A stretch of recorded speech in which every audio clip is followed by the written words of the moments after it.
도대체 윤석열, 김건희 부부와 명태균 씨는 어떤 일까지 벌인 것입니까?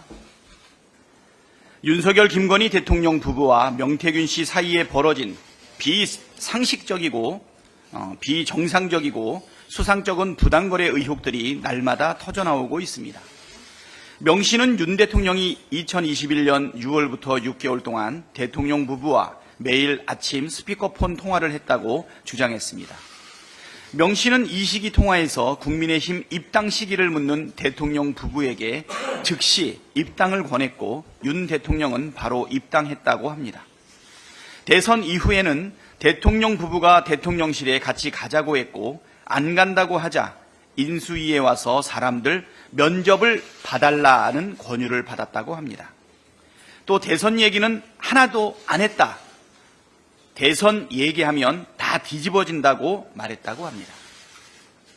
명 씨의 주장들이 사실이라면 명 씨는 대선 경선 때부터 윤석열, 김건희 부부와 수시로 연락을 주고받으며 정치적 조언을 아끼지 않았고 대선 때도 그 영향력을 유지한 것으로 보입니다.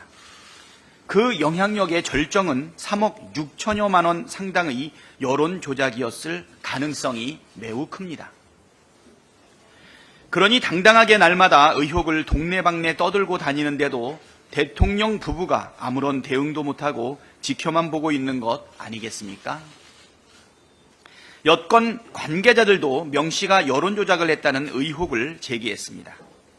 나경원 국민의힘 국회의원은 지난 11일 21년 오세훈 후보와의 서울시장 경선, 21년 이준석 후보와의 전당대회에서 명 씨의 여론 조작 의혹을 제기했고 홍준표 대구시장은 어제 대선 경선 때 명 씨가 여론 조작하는 걸 알았지만 문제 삼지 않았다고 자신의 페이스북에 글을 올렸습니다.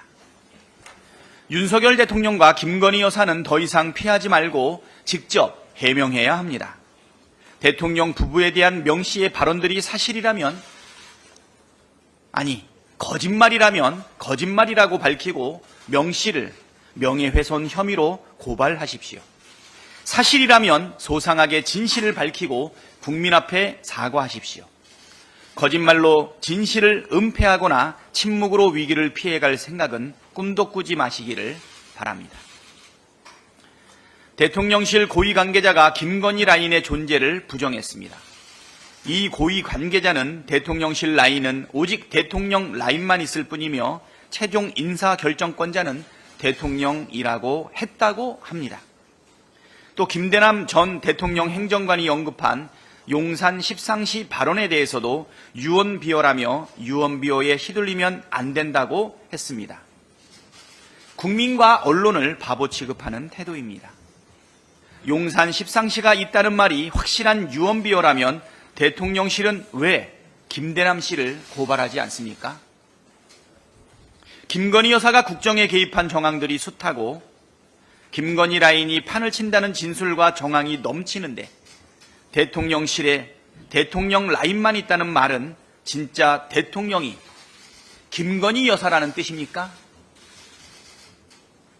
거짓말은 더 큰 거짓말을 낳고 결국은 정권을 위기로 몰아넣습니다.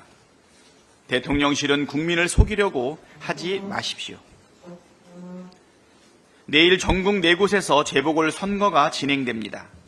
인천 강화군수와 부산 금정구청장, 전남 영광군수와 곡성군수 후보를 선출하는 선거입니다. 단순히 단체장 1명 뽑는 게 아니라 나라를 살릴 기회입니다. 윤석열 대통령 취임 이후 민생 경제가 파탄나고 국격이 추락했습니다. 2년 반 만에 많은 국민께서 이게 나라냐고 한탄할 정도로 나라꼴이 엉망진창이 되었습니다. 이번 재보궐선거를 통해 다시 한번 국민의 목소리를 들려주어야 합니다. 윤석열 대통령과 김건희 여사가 정신 번쩍 들도록 국민께서 회초리를 들어야 합니다. 더 이상 못 참겠다. 이대로는 못 살겠다는 분노를 담아 꼭 투표해 주십시오. 위기의 대한민국을 살리는 힘은 국민 여러분에게서 나옵니다. 이상입니다.